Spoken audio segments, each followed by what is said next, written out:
Well, 100 years ago, the Olympics were also in Paris. And in those games, a man from rural Illinois became the greatest athlete you've perhaps never even heard of. Here's the story of Harold Osborn.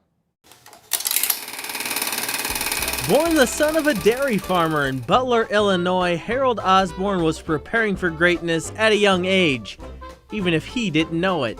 The story is that he and his brothers would race to school, and they would run in the street, on the road, and then he would run in the fields and jump over the fences and the shrubs. All that jumping carried Osborn to a legendary career at the University of Illinois in Champaign, and eventually the 1924 Olympics in Paris. And 100 years ago, he pulled off something truly special in the City of Light.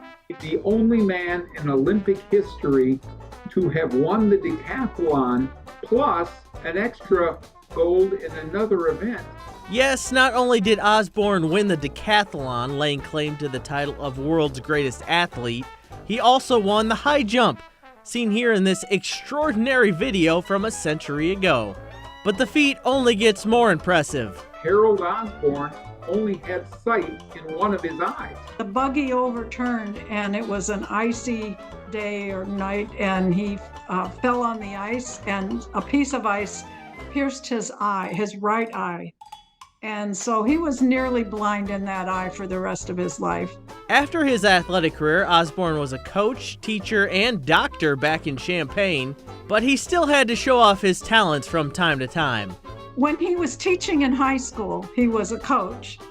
And for halftime of basketball games and football games, he would bring out his tallest player and jump over them. This year, two of Osborn's grandsons attended the games in Paris, honoring their historic grandfather. And his family continues to carry on Osborn's Olympic legacy. I love doing this research because I feel like I'm, kind of in touch with my dad more than I was when he was alive.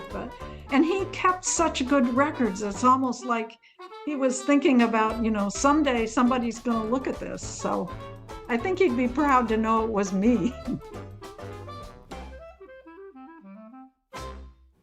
Tons of other cool tidbits about Harold Osborn's life as well. You can find that whole story right now on ksdk.com. All right, thanks, Corey.